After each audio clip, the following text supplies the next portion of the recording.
जय भारत जय science image physics में आपका स्वागत है। इस चैनल को सब्सक्राइब और अपने दोस्तों के साथ शेयर करें, साथ ही बेल बटन को भी दबा लें ताकि वीडियो आते ही आपको नोटिफिकेशन मिल जाए। तो आइए करते हैं वीडियो स्टार्ट। अभी तक मैं आपको स्फेरिकल मिरर के बारे में बताया हूं और इसमें इसका ढेर सारा टर्मिनोलॉजी है जिसको हम बता चुके हैं, जो एक बार आपको हम रिमाइंड करवाते हैं।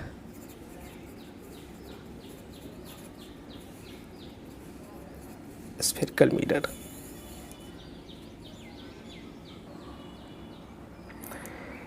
स्फेरिकल मिरर में हम पढ़ चुके हैं, वो मैं आपको बता रहा हूँ। वो हमने पढ़ा है पोल ऑफ मिरर, दूसरा पढ़ा है सेंटर ऑफ कर्वेचर, तीसरा मैंने पढ़ा है रेडियस ऑफ कर्वेचर,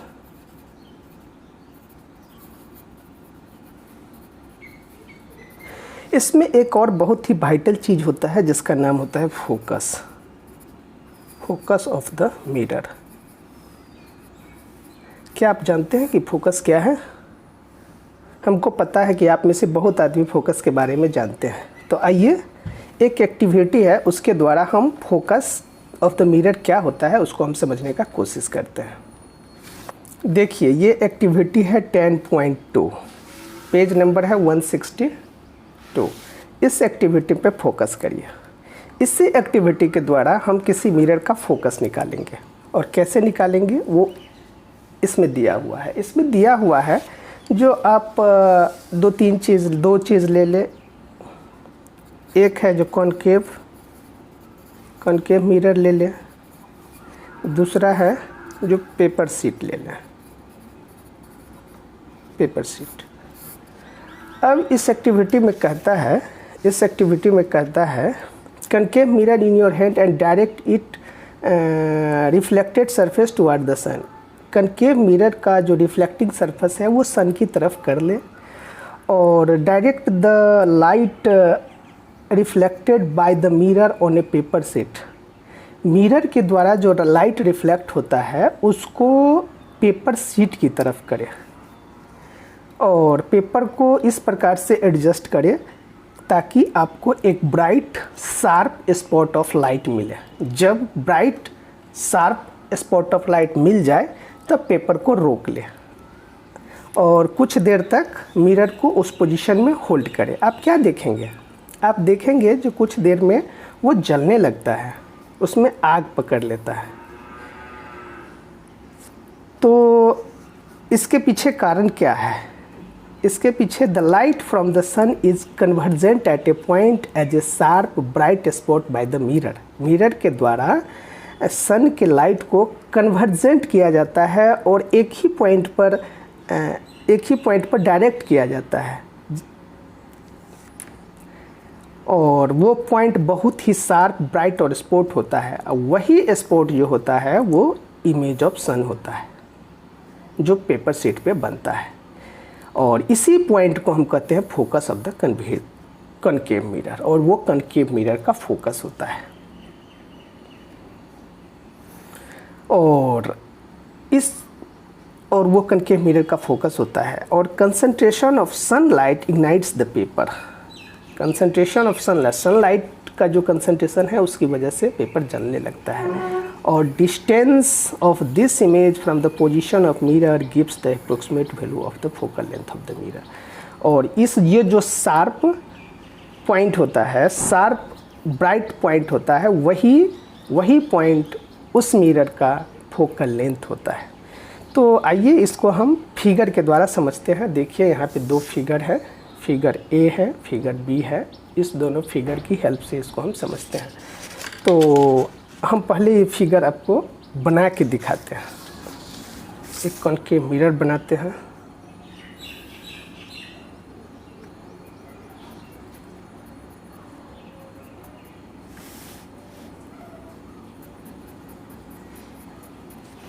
इसका एक प्रिंसिपल एक्सिस देते हैं।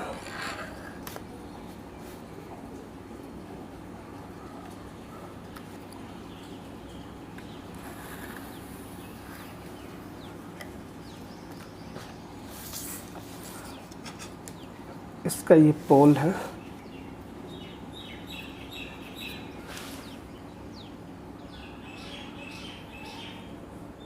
ये पोल है, इसका एक सेंटर ऑफ कर्वेचर होगा जिसको हम पॉइंट सी कहते हैं।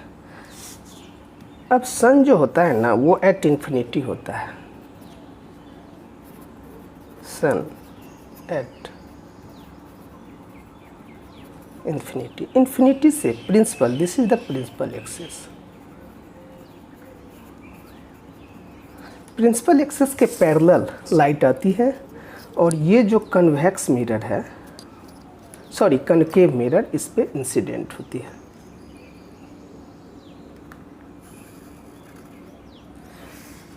और ये इंसिडेंट होने के बाद ये रिफ्लेक्ट हो जाती है।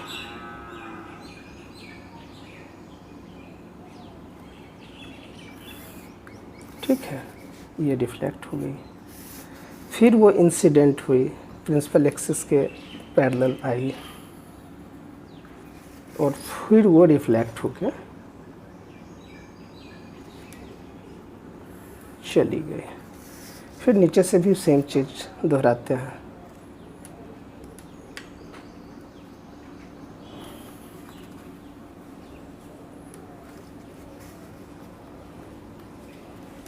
फिर वो रिफ्लेक्ट होकर चली गई,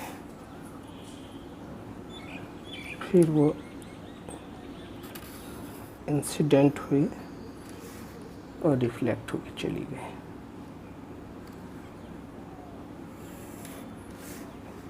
ये रिफ्लेक्शन, ये रिफ्लेक्शन, ये इंसिडेंस। अब यहाँ पे हम देखते हैं कि जितनी भी रिफ्लेक्टेड लाइट है ये सब एक पॉइंट पे मिलता है। मान लेते हैं कि उस पॉइंट का नाम F है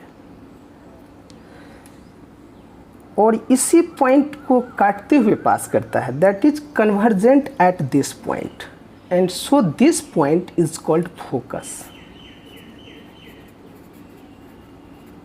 फोकस ऑफ द मिरर। इसी पॉइंट को इस पॉइंट का फोकस कहते हैं। ये जो पोल है मिरर का और ये जो पॉइंट F है जिसको फोकस कहते हैं, इसी दोनों के बीच के दूरी को हम फोकल लेंथ कहते हैं, focal length of the mirror. और इस प्रकार हम किसी मिरर का फोकस निकालते हैं।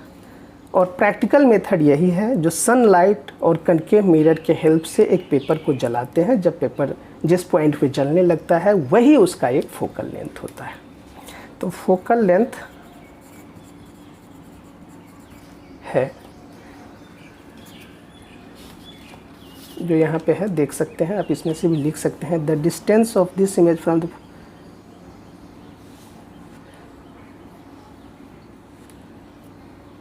The distance between the pole and principal focus of the spherical mirror is called focal length. It is represented by F.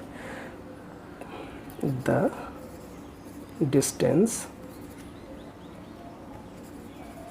between the pole and the principal focus of the mirror is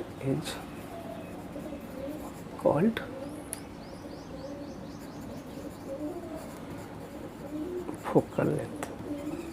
It is represented by letter small f के द्वारा represent करते हैं। अब हम आगे, this is the concave mirror. Now अब हम देखेंगे कॉन्वेक्स मिरर के केस में कैसे होता है। अब कन्वेक्स मिरर के केस में कैसे होते हैं देखते हैं। एक कन्वेक्स मिरर पहले बनाते हैं। This is the convex mirror and इस साइड हम सेट कर देते हैं।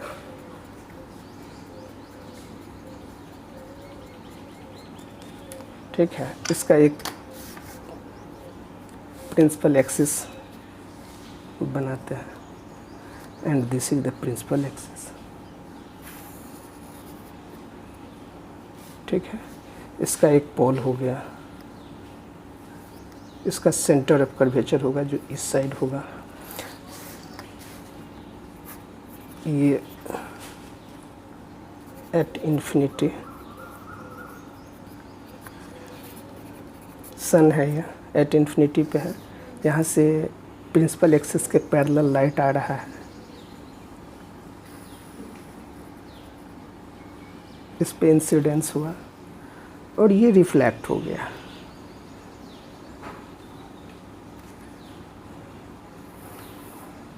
रिफ्लेक्ट हो गया और इसको जब बढ़ाते हैं तो ये एक प्रिंसिपल एक्सिस के एक पॉइंट पे कटता है। ये इंसिडेंस हुआ, ये रिफ्लेक्ट हो गया। सेम चीज़ इधर भी है।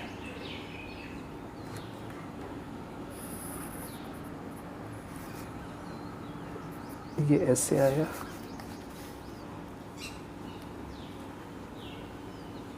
और ये सनलाइट कन्वेक्स मिरर से रिफ्लेक्ट हो गया और ये सनलाइट एक पॉइंट पे मिलती हुई प्रतीत होती है।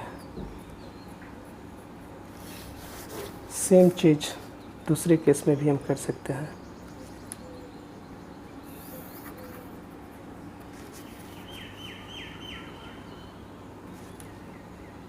ये रिफ्लेक्ट हो गया और ये एक पॉइंट पे मिलती हुई प्रतीत होती है। सन से प्रिंसिपल एक्सिस के पैरेलल फिर लाइट आई,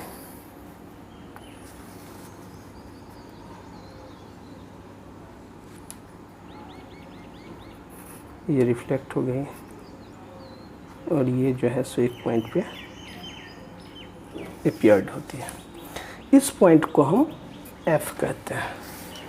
तो ये जो रिफ्लेक्ट होके निकल जाती है और एक पॉइंट पे मिलती हुई प्रतीत होती है, इसी पॉइंट को कॉन्वेक्स मिरर का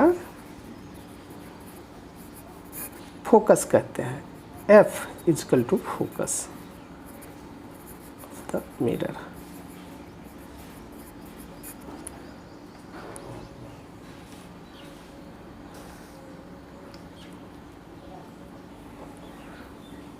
और यहाँ पर भी PF equal to focal length, जिसको हम स्मॉल लेटर f से रिप्रेजेंट करते हैं। अब हम दोनों मिरर का फोकस देख चुके हैं। अब एक और चीज टर्म आता है जो बहुत इम्पोर्टेंट है, वो है एपर्चर।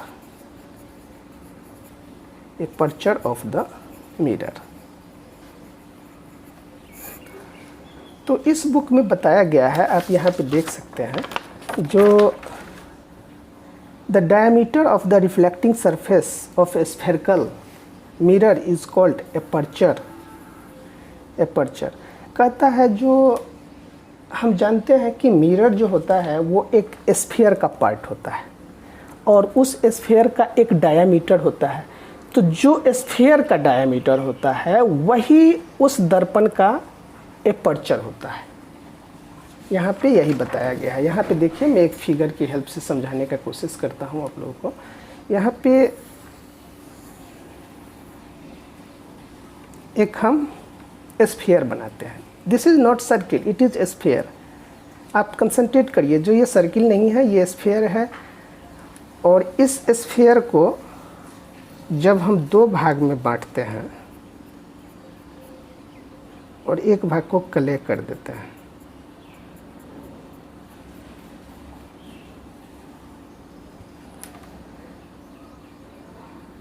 तो ये इसका सेंटर है। ये सेंटर से पास करते हुए एक लाइन जाएगी यहाँ से यहाँ पे।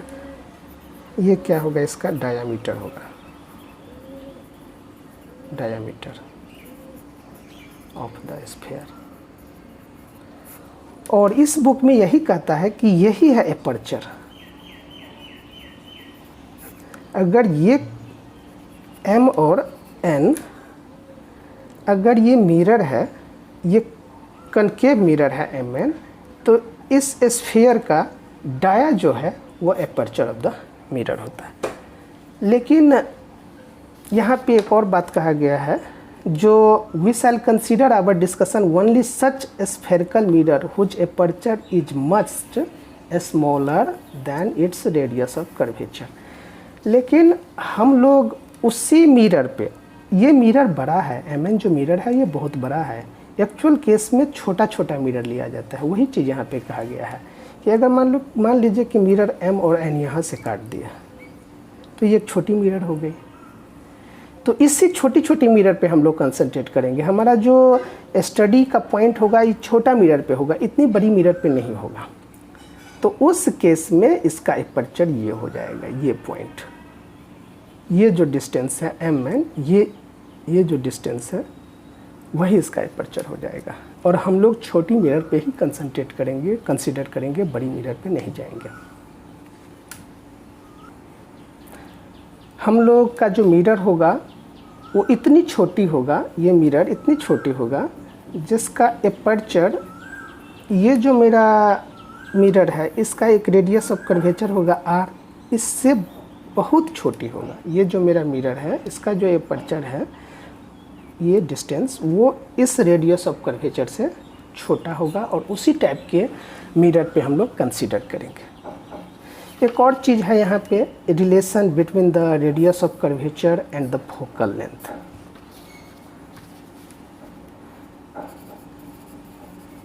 Relation between radius of curvature and focal length. Radius of curvature equal to R, focal length equal to F. तो यहाँ पे है जो मेजरमेंट करने के बाद देखा गया है, जो R equal to 2f, R equal to 2f। यहाँ पे देखिए, यहाँ पे लिखा हुआ है the radius of curvature is found to be equal to the twice of the focal length. We put this as r equal to 2f. This implies that the principal focus of the spherical mirror lies midway between the pole and center of curvature. अगर देखिए, अगर ये मेरा mirror है m और n, ये इसका पोल है, ये सेंटर ऑफ कर्वेचर है, तो यहाँ पे फोकस है, ये एफ है फोकस। तो ये जो फोकस है वो पोल और सेंटर ऑफ कर्वेचर के एकदम मिड में है। ये मेजरमेंट करने के बाद पाया गया। तो जहाँ कभी भी न्यूमेरिकल आएगा तो हम इसी फार्मूला का यूज कर सकते हैं, आर इक्वल टू 2f। ठीक है, तो ये टॉपिक मेरा अब यहाँ पे ख़त्म हो जाता है और इससे आगे एक बहुत इम्पोर्टेंट टॉपिक है, image formation by spherical mirror. अब उस पर हम लोग देखेंगे।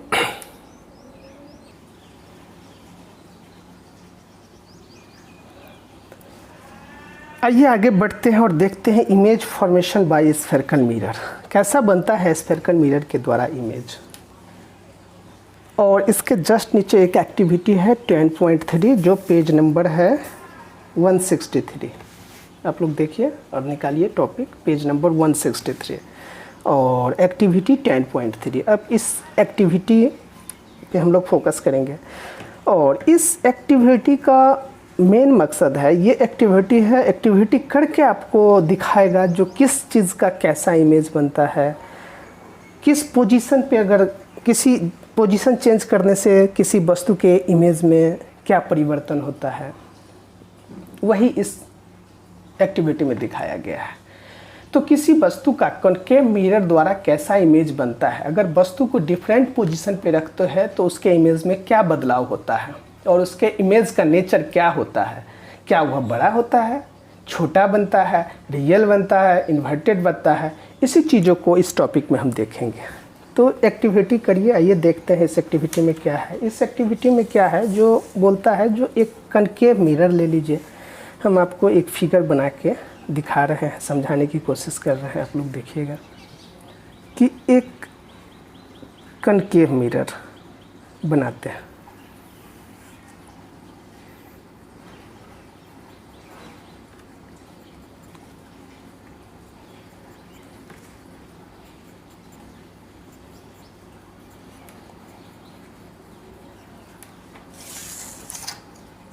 इसका एक प्रिंसिपल एक्सिस होगा।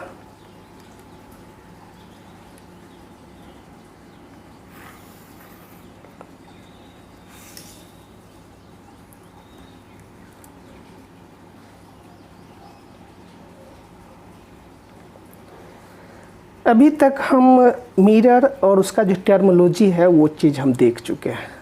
अब आगे हमको देखना है जो किसी मिरर के द्वारा कैसा इमेज बनता है, जो इस टॉपिक में दिखाया गया है, image formation by the spherical mirror. और एक्टिविटी है एक्टिविटी 10.3। इस एक्टिविटी के द्वारा आपको बताएगा जो कैसे इमेज बनता है, किसी वस्तु का डिफरेंट पोजीशन पे रखने से उसके इमेज में क्या परिवर्तन होता है, वो इन्हीं टॉपिक के द्वारा समझाया जाएगा। इस टॉपिक में है जो पहले हम एक कॉनकेव मिरर ले लेते हैं, कॉनकेव मिरर लेते हैं, उसके बाद एक पेपर शीट लेते हैं और सनलाइट के हेल्प से, पीछे जो हमने देखा है सनलाइट के हेल्प से मैं उसका एक फोकस निकाल लेता हूँ। फोकस कैसे निकालते हैं आप लोग ऑलरेडी इन चीज़ों से फैमिलियर है। सनलाइट को एक पेपर पे रिफ्लेक्ट करते हैं और रिफ्लेक्ट करने के बाद पेपर को तब तक एडजस्ट करते हैं जब तक कि एक ब्राइट स्पॉट नहीं मिल जाए। जब ब्राइट स्पॉट मिल जाता है तो उस पोजीशन में कुछ देर के लिए होल्ड करते हैं और वो पेपर कुछ देर के बाद जलने लगता है। तो मिरर का पॉल से जो उस पॉइंट का दूरी होता है वही फोकस लेंथ होता है। तो फोकस लेंथ हम जान चुके हैं। अब इसमें कहता है जो एक टेबल पे एक लाइन खींच ले और उस लाइन पे स्टैंड के हेल्प से एक कन्वेक्स मिरर को होल्ड करें। अब मान लेते हैं ये टेबल है, उस पे एक लाइन है, इस पे एक कन्वेक्स मिरर, कॉनकेव मिरर लगा दिए हैं, सॉरी कॉनकेव मिरर, यहाँ पे जो भी है कॉनकेव मिरर समझिएगा। अब ये कहता है जो इसका पॉल है ना, ये पॉल एक लाइन खींच ले जो इसके पॉल से पास हो। तो मान लेते हैं कि एक लाइन है जो इस पॉल से पास होता हुआ जाता है, ठीक है। अब इसका फोकस तो ऑलरेडी हम जानते हैं जो कहाँ है, इसका सेंटर ऑफ कर्वेचर भी जानते हैं, सेंटर ऑफ कर्वेचर। अब बोलता है ये जो लाइन है, मान लेते हैं कि ये लाइन 1 है, तो इसी लाइन के पैरेलल एक लाइन खींचे जो फोकस से पास करता है।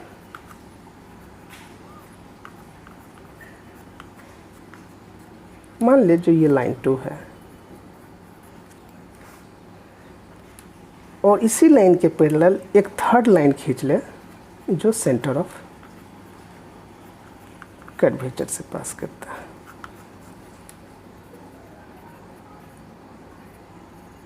लाइन 3। अब कहता है कि एक बर्निंग कैंडल लाइए। ये जो हमारा मिरर है MN कॉनकेव मिरर, एक बर्निंग कैंडल लाइए। ये जो मेरा प्रिंसिपल एक्सिस है ये आगे तक है, ये सेंटर ऑफ कर्वेचर फोकस पोल, और ये सेंटर ऑफ कर्वेचर से ये बहुत नज़दीक का दूरी है और ये बहुत नज़दीक वाला पॉइंट है और ये पॉइंट बहुत ही दूर वाला पॉइंट है at infinity.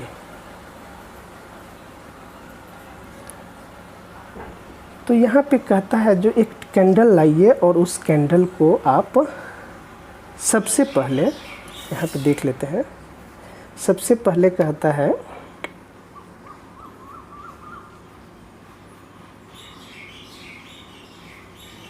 Keep a bright object से burning candle at a position far beyond C. ये जो मेरा पॉइंट सी है,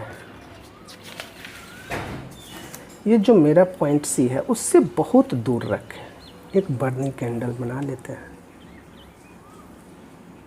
मेरा थोड़ा उतना अच्छा फिगर नहीं बनेगा, आप लोग देख लीजिएगा। एक बर्निंग कैंडल बना लिया। अब ये सेंटर ऑफ कर्वेचर से बहुत दूर रखते हैं और इसका इमेज देखें कैसे बनता है। फिर इस कैंडल को सेंटर ऑफ कर्वेचर के नज़दीक लाएं, ठीक है, और उसके बाद उसका देखें जो इमेज कैसा बनता है। फिर सेंटर ऑफ कर्वेचर पे लाएं, सेंटर ऑफ कर्वेचर और फोकस के बीच में लाएं,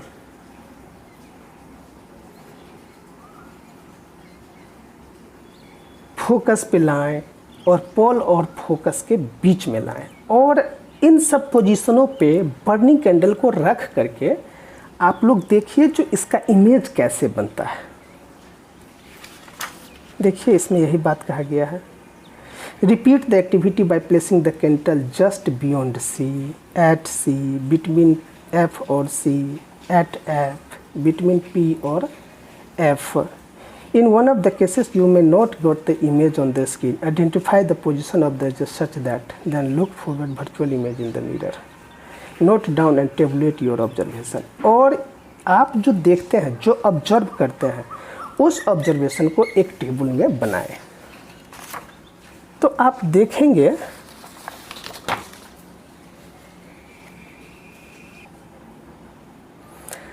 देखेंगे जो कॉन्केव मिरर के द्वारा जो इमेज फॉर्म होता है, वो इमेज कभी रियल होता है, कभी वर्चुअल होता है, कभी बड़ा होता है, कभी छोटा होता है, और ये डिपेंड करता है उसके पोजीशन पे कि किस पोजीशन पे आप उस वस्तु को रख रहे हैं। तो यहाँ एक टेबल है, उसमें यही बात दिया हुआ है, जो वहाँ जो हम चीज़ ऑब्जर्व करते हैं वो इस टेबल में एंट्री करके दिया हुआ है। इस टेबल को आप समझिए। जब हम ऑब्जेक्ट को एट इन्फिनिटी पे रखते हैं, ये देखिए 4 चीज़ है इस पर, 1 2 3 4। पोजीशन ऑफ ऑब्जेक्ट, ये ऑब्जेक्ट का पोजीशन है। पोजीशन ऑफ इमेज, इमेज का पोजीशन है, कहाँ पे इमेज बनता है। साइज ऑफ इमेज, इमेज बड़ा बनता है, छोटा बनता है। नेचर ऑफ इमेज, क्या होता है, रियल होता है, इन्वर्टेड होता है। तो यहाँ पे है कि जब हम इन्फिनिटी पे रखते हैं तो फोकस पे इमेज बनता है, वो बहुत ही छोटा, हाईली डिमिनिश्ड पॉइंट साइज, एकदम पॉइंट साइज का होता है, रियल और इन्वर्टेड होता है, वास्तविक होता है और उल्टा होता है। बियॉन्ड सी, ये जो मेरा सेंटर ऑफ कर्वेचर है उसके जस्ट बाहर रखते हैं, थोड़ा बाहर रखते हैं, तो क्या होता है, बिटवीन एफ और सी, इस दोनों के बीच में बनता है, छोटा बनता है, डिमिनिश्ड छोटा बनता है, रियल बनता है और इन्वर्टेड बनता है। एट सी, अगर सेंटर ऑफ कर्वेचर